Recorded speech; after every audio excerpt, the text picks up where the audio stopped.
Hari ini kita mau belajar satu topik firman Tuhan yang saya beri judul adalah sisi gelap, the dark side, sisi gelap. Seringkali tanpa kita sadari, kita nih punya yang namanya sebuah sisi gelap di dalam kehidupan ini, yang seringkali area itu adalah area sensitif yang dimana orang lain tuh gak boleh sentuh. Dan sisi gelap ini seringkali menjadi satu sosok yang kita takuti juga. Kenapa? Karena takut rasanya kalau nanti satu hari sisi gelap saya tuh muncul. Mungkin baru ada di pikiran sih hari ini, tetapi nanti satu hari mungkin kita rasa takut, satu hari dia akan muncul ke permukaan. Satu hari mungkin kita merasa, gimana nanti kalau waktu sisi gelap saya muncul, saya tidak bisa berkuasa atasnya. Tetapi sebaliknya sisi gelap kita yang berkuasa atas kita. Nah, hari ini kita mau belajar, jangan sampai sisi gelap itu akhirnya consume kita, menguasai kita, menghanguskan kita. Mungkin kita juga berpikir rasanya saya kayak punya monster yang lagi tertidur, Pak. Dan kayaknya monster ini sebisa mungkin jangan sampai bangun. Nah saudara, kalau saudara ngalami seperti itu, percayalah saudara tidak sendiri dan ini adalah hal yang umum terjadi. Tetapi kita akan mau belajar satu firman Tuhan, bagaimana orang menurut firman Tuhan ini punya sisi gelap yang orang lain nggak tahu, tetapi firman itu singkapkan kepada kita supaya kita belajar. Saudara, satu kali kita tahu Yakub mengelabui Esau. Yakub mengelabui Esau karena memang sebetulnya Esau sudah pernah menjual hak kesulungannya. Tetapi kali itu dia mungkin berpikir gimana supaya akhirnya hak kesulungan itu bisa jatuh ke tangannya. Kebetulan saudara ya, mamahnya juga dukung Yakub. Singkat cerita, waktu papahnya mau memberikan berkat, Ishak mau memberikan berkatnya, mamahnya dengar. Mamahnya bilang, Kup, siapin diri, kamu masuk duluan. Waktu Esau pergi berburu, Yakub masuk, pura-pura jadi Esau. Kenapa? Karena waktu itu memang papahnya udah rabun, udah susah melihat.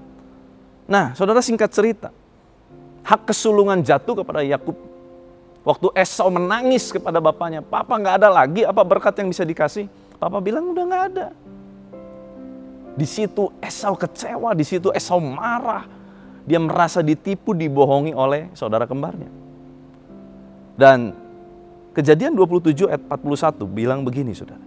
Esau menaruh dendam kepada Yakub karena berkat yang telah diberikan oleh ayahnya kepadanya. Lalu ia berkata kepada dirinya sendiri. Berarti ini sesuatu yang tidak diucapkan. Sesuatu yang dia simpan di dalam hatinya. Yang orang lain gak tahu. Hari-hari berkabung karena kematian ayahku itu tidak akan lama lagi. Pada waktu itulah Yakub adikku akan kubunuh. Berarti ini jelas sesuatu yang dia ngomong kepada dirinya. Satu ikrar atau sumpah kepada dirinya.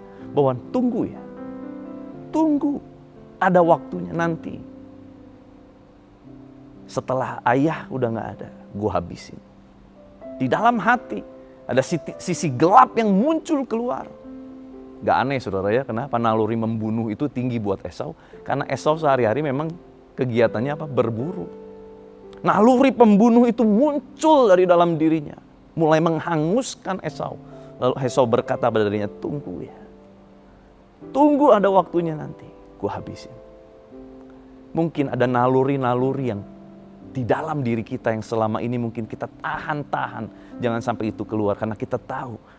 Satu kali mungkin kita nggak cukup kuat untuk menahan naluri itu. Nggak cukup kuat untuk menahan sisi gelap itu. Nggak cukup kuat menahan monster yang muncul di dalam pikiran, dalam hati kita. Nah hari ini sebelum monster itu muncul, kita harus beresin saudara. Mungkin sisi gelap kita itu apa? Mungkin masa lalu kita yang kita sembunyikan rapat-rapat. Area sensitif ya yang tadi saya sudah katakan. Atau mungkin juga marah, amarah. Namun kita nggak bisa berbuat apa-apa. Kenapa? Karena kondisinya kita dalam posisi yang tidak menguntungkan. Tidak bisa untuk marah. Atau ketiga, ada ketakutan dan trauma di masa lalu. Atau mungkin ada ide-ide liar yang berisikan hal-hal yang tidak wajar. Keinginan untuk membunuh seperti Esau. Arogansi.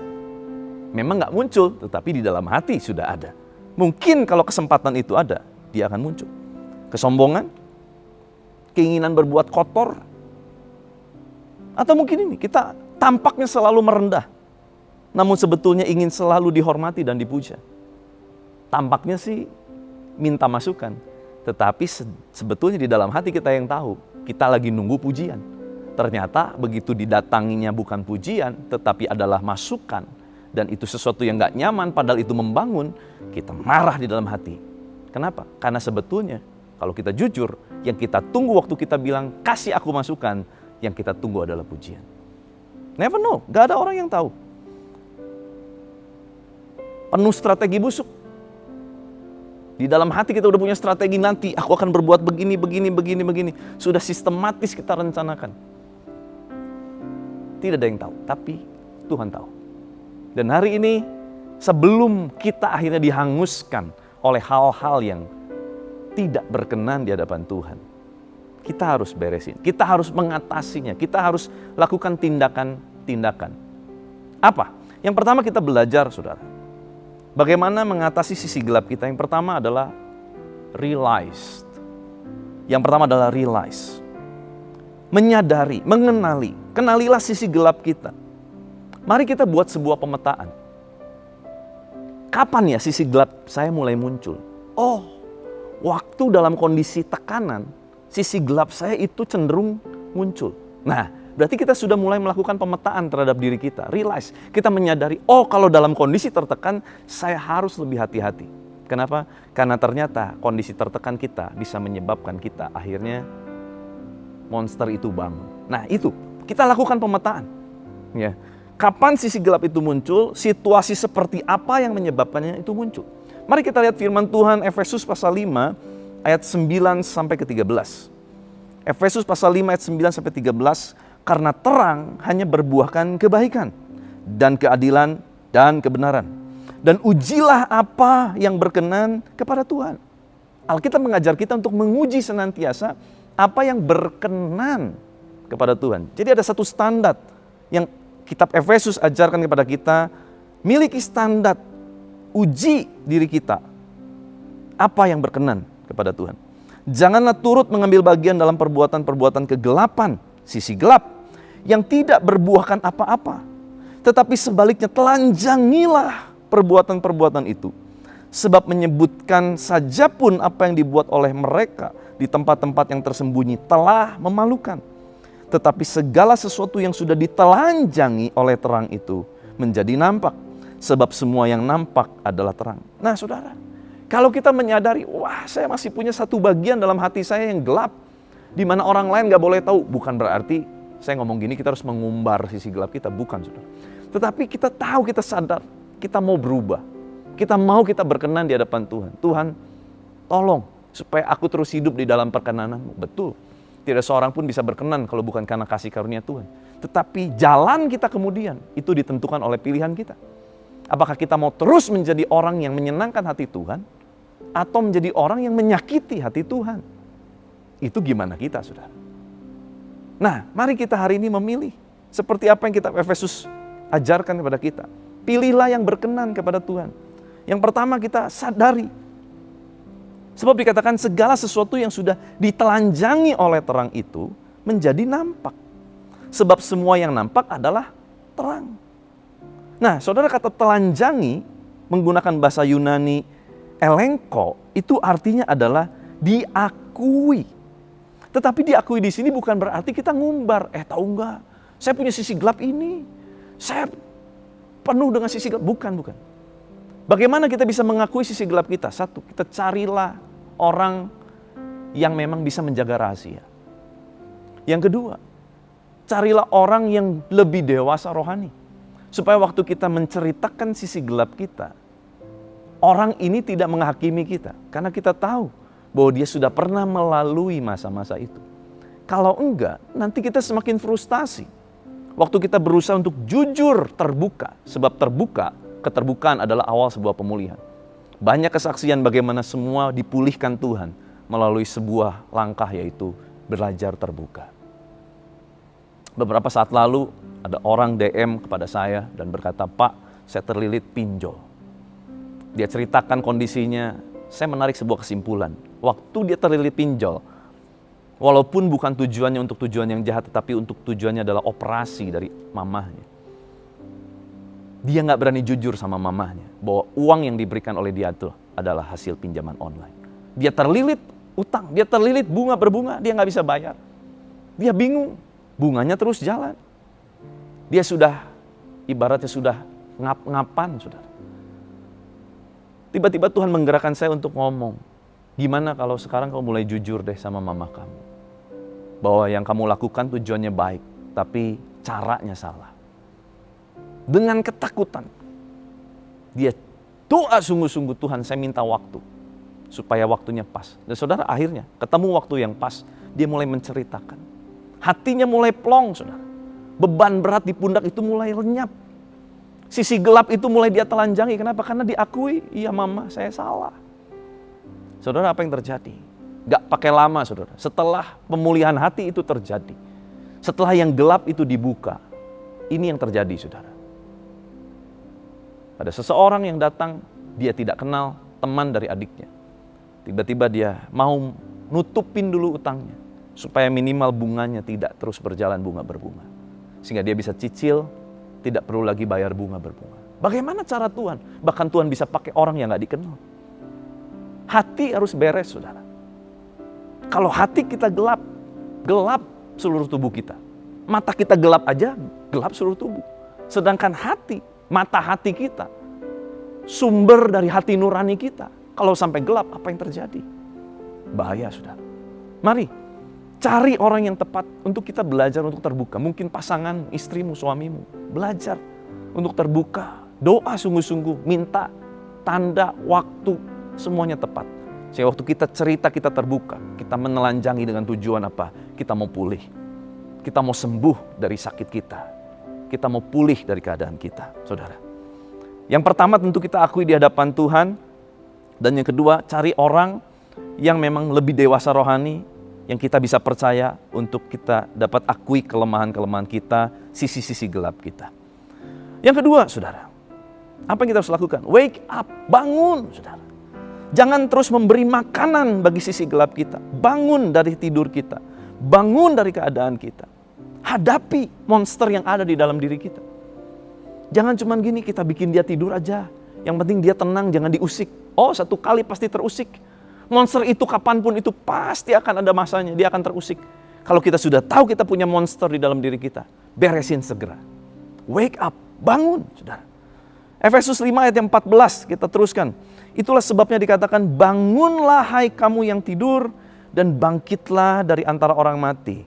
Dan Kristus akan bercahaya atas kamu. Berarti sebelumnya Kristus sudah di situ. Kristus ada di dalam hati. Tetapi masalahnya waktu sisi gelap itu menguasai, Kristus tidak bisa bercahaya atas hidup kita. Makanya dikatakan, bangunlah hai kamu yang tidur. Bangkitlah dari antara orang mati. Ayo, saat kita mulai menyadari bahwa kita punya monster yang tertidur, jangan kita biarkan. Jangan merasa baik-baik saja karena dia sedang tertidur. Percaya kita sedang tidak baik-baik saja. Kita perlu beresin. Yuk bangun. Setelah kita menyadari, kita mulai harus bangun. Bangun di sini artinya apa? Jangan kasih kesempatan. Waktu Yusuf sekali digoda, dua kali digoda, sekian kali digoda, dia harus mulai sadar apa yang dia harus lakukan. Dia lari. Dia lari keluar dari rumah tuannya. Dia tahu jubahnya ketinggalan. Masa dia nggak sadar? Yusuf pasti sadar jubahnya ketinggalan. Yusuf pasti tahu satu hari jubah yang tertinggal itu bahkan bisa jadi masalah. Dan betul itu jadi masalah. Tetapi dia hadapi, dia bangun dari keadaan dia. Dia lari karena dia tahu itu satu-satunya cara supaya dia jangan sampai jatuh di dalam dosa. Ayo saudara, kalau kita sudah tahu jalan keluarnya, ambil langkah itu. Sekalipun mungkin tapi Pak berat, ya, tapi kita harus mau melangkah bersama dengan Tuhan. Tuhan yang akan berikan kita kekuatan. Saudara, kita nggak mampu keluar dari dosa, kita nggak mampu keluar dari kelemahan kita. Tetapi Tuhan yang ada di dalam Anda dan saya, Tuhan yang sama yang akan memberikan kekuatan. Saat kita mau apa? Kerjasama dengan Tuhan. Nah saudara, yang ketiga, apa yang kita harus lakukan? Yang ketiga adalah find the truth. Temukan sang kebenaran itu. Find the truth. Pertama kita sudah sadar, kedua kita mulai bangun dari keadaan tidur kita. Dan yang ketiga, kita mulai temukan the truth, sumber kebenaran. Temukan setiap kebenaran dalam firman Tuhan yang dapat memerdekakan hidup setiap kita dari pergumulan apapun. Saudara, saya membiasakan diri kalau dalam keadaan tekanan, saya memutar Alkitab suara sepanjang saya tidur. Saya biarkan ada sayup-sayup terdengar, tapi firman yang terus dikumandangkan ke telinga saya. Sebab saya percaya firman akan membawa iman waktu saya dengar. Sebab iman timbul dari pendengaran. Pendengaran akan firman Kristus. Ayat-ayat yang meneguhkan, kita mulai catat waktu kita baca firman. Kita mulai garis bawahi. Saudara, saya sudah terbiasa dengan Alkitab elektronik. Tapi beberapa saat ini, Roh Kudus seperti menggugah saya kembali untuk kembali kepada Alkitab fisik, saudara. Sekarang sudah ada terjemahan kedua, edisi 2. Banyak yang sudah disempurnakan. Membuat kita lebih mudah mengerti. Ayo saudara, saya mulai tulis lagi. Saya mulai bikin notes lagi, manual saudara. Saya mulai bikin lagi jurnal manual. Dan saya lebih banyak lagi dapat pewahyuan dan pemahaman firman Tuhan. Kita perlu find the truth. Saudara, kalau kita lihat Efesus 5:17, sebab itu janganlah kamu bodoh. Tetapi usahakanlah supaya kamu mengerti kehendak Tuhan. Di mana kita bisa mengerti kehendak Tuhan? Lewat baca firman Tuhan. Kalau kita nggak baca firman Tuhan, gimana kita bisa tahu kehendak Tuhan? Seluruh kehendak Tuhan kita bisa temukan di mana? Di firman Tuhan.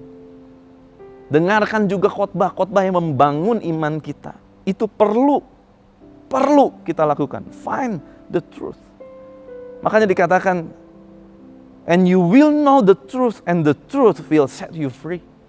Waktu engkau temukan sang kebenaran, yaitu Allah sendiri di dalam firman-Nya. Kau mulai memperkatakan dan melakukan firman-Nya, apa yang terjadi? Sumber kebenaran itu. You will know the truth, and the truth will set you free. Maka dengan sendirinya kebenaran itu, firman itu akan memerdekakan hidup kita. Karena kita sedang berjalan di dalam kuasa yang ilahi.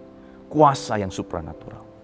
Dan yang keempat, bagaimana kita dapat mengatasi sisi gelap kita? Yang keempat adalah release. Release. Kita harus bisa melampiaskan. Bukan berarti kita melampiaskan kepada dosa. Bukan. Justru kita harus cari pelampiasan yang tepat untuk apa? Melepaskan emosi kita. Melepaskan kekhawatiran kita. Melepaskan kejenuhan kita. Release. Makanya kita tutup Efesus 5:18 bilang gini. Dan janganlah kamu mabuk oleh anggur. Saudara, kenapa orang waktu itu berlomba-lomba cari anggur sampai mabuk? Kenapa? Karena mereka cari pelampiasan. Padahal Alkitab berkata, waktu kamu mabuk kamu bisa berkata, pukul aku nggak apa-apa, aku kuat. Tetapi waktu kamu sadar kembali, kamu akan ingat bahwa kamu tidak bisa menahan rasa sakit itu. Berarti mabuk oleh anggur ini sebuah pelampiasan, saudara. Karena anggur menimbulkan hawa nafsu, tetapi hendaklah kamu penuh dengan roh. Banyak orang melampiaskan dengan cara yang salah. Dia tahu, dia sendiri sudah stuck, dia sendiri sudah penuh, sudah tidak lagi bisa berpikir jernih. Dia perlu sebuah pelampiasan, tapi pelampiasannya salah. Dosa lah, melakukan hal yang tidak benar lah, pergi ke tempat-tempat yang tidak benar lah. Dosa akhirnya yang jadi tujuan untuk jadi pelampiasan. Enggak. Makanya dikatakan janganlah kamu mabuk oleh anggur. Karena anggur menimbulkan hawa nafsu. Hati-hati dengan pelampiasan kita. Hati-hati dengan cara kita merilis, melepaskan. Kita punya ketakutan, kita punya kekhawatiran. Hati-hati. Kalau salah bisa berbahaya, bisa menimbulkan hawa nafsu. Carilah pelampiasan-pelampiasan yang tidak menimbulkan hawa nafsu. Itu yang Alkitab ajarkan. Apa? Misalkan dengan olahraga. Tetapi kelebihan olahraga juga tidak baik, saudara. Kita harus seimbang. Tapi itu adalah pelampiasan yang baik. Baca buku-buku rohani. Buku-buku yang membangkitkan iman. Itu pelampiasan yang baik.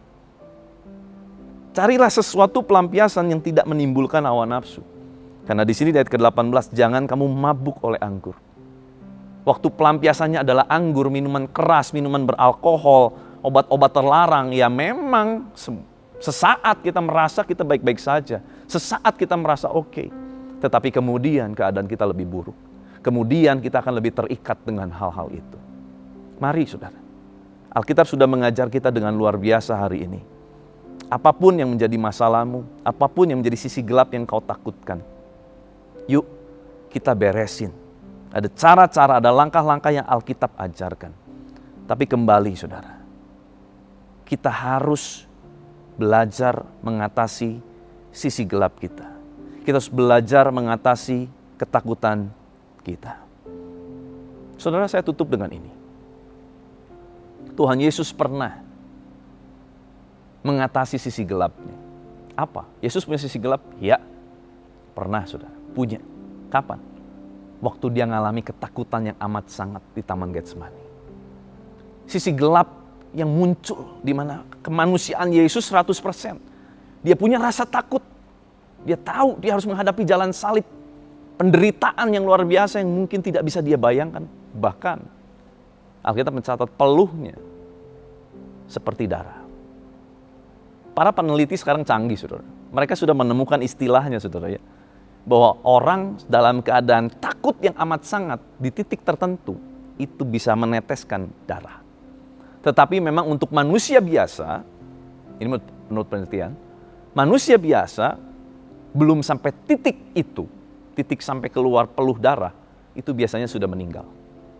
Nah berarti saudara, ada satu titik yang begitu menakutkan buat Tuhan Yesus. Sisi gelap yang dia harus hadapi pada saat itu. Tetapi saya bersyukur Tuhan Yesus mengambil keputusan yang tepat. Sekalipun dia berkata, Bapa, kalau boleh lalukan cawan ini daripadaku. Tetapi biar bukan kehendakku, tetapi kehendak-Mu. Saudara, waktu Yesus mengatakan itu, Yesus percaya 100% bahwa kekuatannya tidak seberapa. Tetapi Allah, Bapaknya, akan memberikan dia kekuatan melalui jalan salib. Saudara, waktu Yesus berkata, biar bukan kehendakku yang jadi, tapi kehendak-Mu. Yesus bukan sedang lip service. Yesus bukan sedang mengucapkan doa yang ya untuk meringankan hati saja, bukan. Yesus sudah tahu konsekuensinya waktu dia berkata, kalau ternyata nggak lalu bagaimana? Dia tahu konsekuensinya, bahwa jalan salib itu dia harus lalui. Dia tahu konsekuensinya, bahwa ketakutan terbesar itu dia akan lalui. Karena dia tahu disitulah selesai karya yang sempurna dari tujuan Yesus lahir di dunia. Wow, Yesus pernah mengalami itu. Yesus menghadapinya. Dan Yesus berjanji, dia tidak akan pernah meninggalkan Anda dan saya. Sekalipun kita ada di titik terendah dalam kehidupan kita, Yesus berjanji tidak akan pernah sekalipun meninggalkan kita. Sebab dia adalah Allah yang setia. Sekalipun kita tidak setia, Alkitab mencatat, dia akan tetap setia. Sebab dia tidak bisa mengingkari kesetiaannya. Saya berdoa buat saudara, apapun masalahmu hari ini, sisi gelap apapun yang engkau miliki, yuk kita lakukan poin-poin ini. Kita akan lihat, izinkan Tuhan terlibat dalam hidup kita. Izinkan Tuhan mengambil alih hidup kita. Jangan ada biarkan sisi yang masih gelap. Tuhan boleh yang lain. Tetapi yang ini bagian saya Tuhan. Jangan disentuh. Enggak. Biarkan kita telanjangi semua di hadapan Tuhan. Kita akui, jujur sama Tuhan. Bahkan sebelum kita ngomong pun Tuhan sebetulnya udah tahu kan. Tapi biarlah kita belajar ngaku. Pengakuan, keterbukaan itu memulihkan hidup kita. Yuk kita berdoa. Tuhan, terima kasih buat firman-Mu, mengajar kami, memberikan pewahyuan yang luar biasa. Dan Tuhan, Engkau tidak pernah meninggalkan umat-Mu. Engkau tidak pernah meninggalkan setiap kami. Dan Tuhan, kalau ada di antara kami yang mungkin mendengar ini, kami belum kenal siapa Yesus. Di momen ini, kami mau Tuhan, untuk menerima Tuhan sebagai Tuhan dan Juru Selamat pribadi kami. Jadilah Tuhan dan Raja atas kami. Ampuni semua kesalahan kami. Kami mau bertobat dari dosa-dosa kami dan kami mau menjadikan Tuhan adalah Tuhan. Tuhan Yesus adalah Tuhan yang bertahta berkuasa atas seluruh hidup kami. Terima kasih Bapa. Sembuhkan setiap umat-Mu yang sedang mengalami sakit. Berikan kekuatan setiap mereka yang mengalami keterpurukan. Berikan penghiburan bagi setiap mereka yang lagi mengalami masa sukar, masa sulit. Masa di mana duka cita melanda. Tuhan berikan penghiburan. Berikan kekuatan bagi yang lemah Tuhan. Berikan pengharapan Tuhan.